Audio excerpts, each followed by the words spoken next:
Do you have anything else on personal anxiety before we get to the fan submissions? What really messed me up was that no one in our family ever talked about this or ever experienced this and like made it relatable. Like when I started bringing up my anxiety, my mom and dad were like, what are you talking about? You've always been nervous. That's what they said. My dad's like, yeah, you always pick your skin. You've always been an anxious kid. I'm like, no, Dad.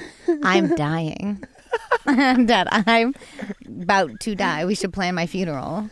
And he's like, what? Like when I was like going to the emergency room, even mom, sweet mom, who like, we could do anything and she'll back us up. She was like, don't go to the emergency room. That's money. Like, come here and I'll rub your back. And I was like, I need a tank. I need an oxygen tank plugged in my nose. It's just like that reassurance, like everything connected to you and you're like, you're okay. Yeah. I want a doctor to tell me like, you're not going to die. It was just like that one time too. After that, you're like, oh, I know what's happening now. The only thing that saved me was you. Really? Truly. Because you said, you like gave me the blessing to go to the emergency room. And you didn't act like I was crazy. Whoa. Because the whole time you're like, I'm fucking crazy. I was like, I'm gonna be. Feel. I was like, I'm gonna be in a psych ward like this. Yeah. And you were like, oh no, dude, I've had this. Go ahead, get your medicine. Go ahead. And it's a few hours of an absolute nightmare. You have no idea what that did for me. Wow. You have no. And your girlfriend was over, not girlfriend, but there was a girl there. Oh yeah, she was very pleasant about it too. She was so nice about it because she knew she was a classic college student with anxiety. Yeah. And she was like, oh my God, yes, I know how you feel. And I was like, nice to meet you. And like went to the emergency room. It was the worst day ever, but the best because you made it so it was okay. So thank you. Love you, dude. Love you, dude. I'm glad that my terrible ways worked out for the best. You save people. Speaking of that, you see Kelsey online? Crushing dude. It, Kelsey! We have a super fan who adores Ryan. She actually sent in a fan submission too. She did? Awesome. But I saw someone say they were inspired by you running the marathon and she like got so healthy. Yeah, she's been crushing the gym. And it started out, she's like, I'm going to try just like a couple days a week, 30 minutes. And then she's like, dude, it's getting easier. It's getting easier. And then it gets a little addictive. Yeah, and then you gotta go. And then you gotta go. Feel terrible if I don't. Yeah, it turns to the opposite. Yeah. I'm proud of her. What's this? Hi guys, it's Kelsey. So first I want to say that I love you both and I love the podcast and this is such a cool opportunity. So I've had anxiety and panic attacks since I was 9 years old and I was able to manage it pretty well up until the point where I was 17 and developed a medical disorder that caused swelling in my brain, and from there I developed severe anxiety, severe OCD, and severe panic attacks, some of which had me end up in the ER. I felt like I couldn't leave the house or I couldn't drive because I was just too scared. I was in college at the time and wondered if my dreams would even be possible. So through therapy and medication and the help of my doctors, I'm 3 years free of any symptoms of my medical conditions, 3 years free of any panic attacks, and I'm now a licensed therapist. I graduated with my master's in mental health counseling in May. And I'm really excited to see where this takes me. And I want to thank you guys for doing this podcast because I think it'll give a lot of people hope and encourage people to continue working on it. I love you both. I love Dude, you. How awesome is that, right? She's so cute. So badass. Because it's like, she was at the lowest of the lows and it's like, I don't know how to live my life. I don't know if I could do what I want to do because it's crippling. Yep. And she just fucking faced it, bounced back with the help of... Took her lowest, made it her highest. Yes. I don't know how to say that correctly, but you know what I'm saying. Somewhere there. It's in there. Dude, but yeah, Dr. Best Amen, example of getting help, receiving the right help, using your tools and crushing life. And talking about it, asking for help is everything. Dr. Amen too said something really important that was like, if you're ever having a panic attack, don't leave. Like if you're in a CVS and you're having a panic attack, number one thing is do not leave because then you associate that with panic. So you'll never go back to a CVS. Really? Yeah. So there's a lot of people who won't leave their home because they're like, well, I only have panic attacks when I go out somewhere. So that's why they stay home. So he's like, don't leave in that moment. Like, remember how when I was having my severe anxiety, I started sleeping in the upstairs? The little loft. I was like, oh my because God. I had panic attacks in my bedroom. I was like, I get it. Because but I was you guys scared. are like, there's a ghost. Bing Crosby is in the closet. No. Yeah, you're like, having... there's an energy. I feel a spirit. I feel a spirit. That's what I said. No, I was having my panic attacks in that fucking bedroom, and I was like, I need a break from this bedroom. And I went up there. Yeah. A lot of people don't have another little loft area, so don't leave the bedroom. It wasn't ideal for you guys. It was like in the kitchen, pretty much. You know, like but yeah, I guess that was a good move. Now that I think about it, like I made my bed. That was the only place I got panic attacks. That's what I'm saying. Something about like going to bed every night. You were like crashed on the couch. You were like, I'm scared to go to bed on the couch. Yep. I made that my little anxiety. See, everyone does it, and you don't even know you're doing it. But it gets really dangerous when you start to go, I can't leave the house. You know what I mean?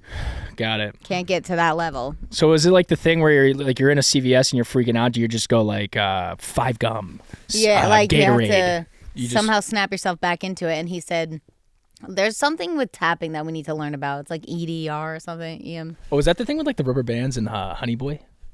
Maybe. I don't remember that. He's like wall journal. Yeah. You're supposed to snap yourself back into the moment. A lot of people, too, I've heard, like, bite into a lemon when they're about to get a panic attack. Because it shocks your brain to be like, what the fuck is this, you know? Just carrying around lemons constantly. Yeah, dude. I'm like, don't worry about it. Panic attacks. Lemon on deck. EFT tapping, emotional freedom technique. That's awesome. Yeah, there's something about tapping that helps you. I've seen also the TikToks I'll show where you can, like, tap your heart to be like, because your heart's pounding and you're like, no, you're right here. Like, we're together. We're in this moment. Okay. Because and I told Dr. Amen sometimes I name my brain somebody else. I say like, oh, Susan, she's being crazy again. And he's like, I love that. Like dissociating your brain or being like, that's not me. That's my brain acting silly. Interesting. Oh, this is amazing. 5 things you could see: your hands, the sky, a plant, your colleague's desk. 4 things you could physically feel: your feet on the ground, a ball, your friend's hand. 3 things you can hear: the wind blowing, children's laughter, scary, your breath. 2 things you can smell: fresh cut grass, coffee. See, 1 thing you can taste: a mint, a gum, or the fresh air, or a lemon. Yeah, there's something about your senses that you have to. It's like the most concentration you need is for your senses, so you can literally distract your brain from freaking out of like, actually, you smell that? Like, there's mint, you know, or like just to like get your brain off of that and to shock you back to the now, the present, to know that you're not dying. It's scary, but there's a lot of tricks. I'm actually learning some stuff today. I know, right? You know a lot. Well, Kelsey, thank you for that video. Do we have more videos? We do. Let's go with should we do Janeth? Yeah, I love Janeth. Hi, Meghan and Ryan, it's Janet from Mexico, and I would like you to talk about anxiety because I think it's something that will help so many people, including myself, of course, and also my friends Noelia and Riley. They love you so much. And, I think my biggest problem is when I overthink everything, and I just supposed to be happy and I'm supposed to be okay, but for some reason is that I don't feel so good and I don't understand why. So that make me cry and that make me so unhappy. So I hope you can help me with that just a little bit. I love you so much. I love you so much, Janet. She put on a good happy face for the video. I want her to tell me a nighttime story. Yes. I love how she's the best. She's the best. But I think she's dealing with a classic thing. I think being her age young is tough. Yeah, being young is hard. It's such a tough, and all I did was overthink. God damn it. I just mixed it with overthink and overdrink. So overdrink. Overdrink. Okay, yes. You're constantly just like, what do I do? I got to figure out my life. Yeah. Mom said at a young age that you had a meltdown nobody knew about, and you went to her and you're like, how am I going to support my family someday? So much pressure. Yeah.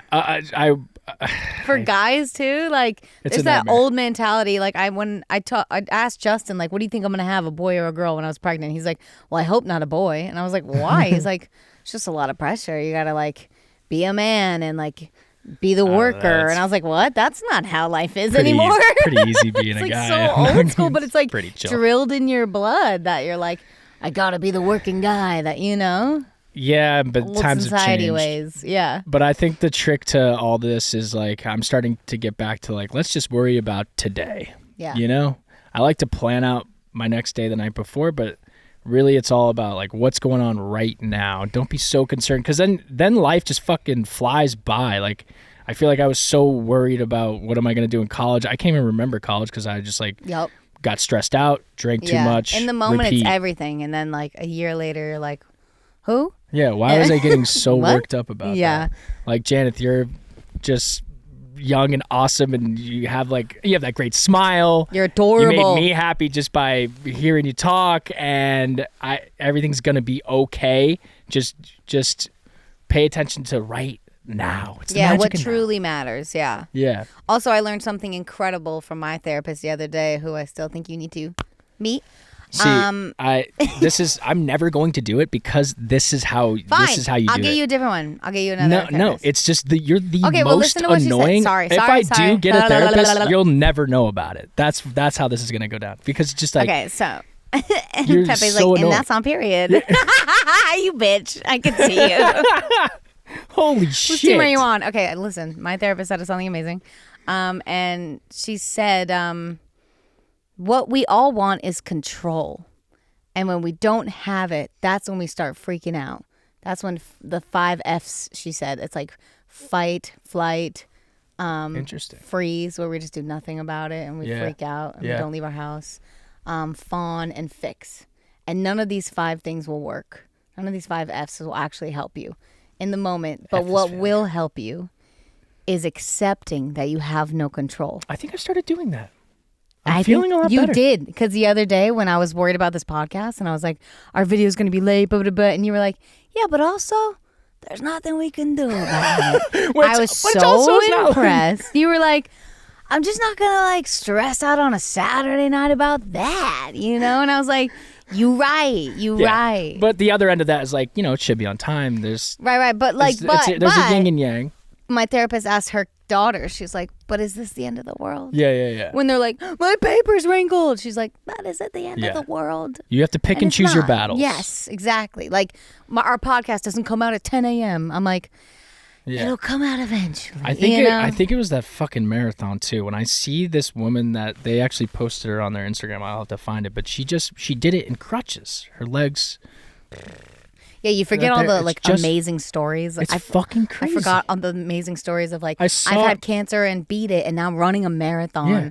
I remember you were like, I saw a girl in crutches. I saw her doing it, and I'm like, I have no excuse. I will just be in severe pain. I'm thankful that my legs are going to get me there. You have 2 legs. 2 legs. That work. They work okay.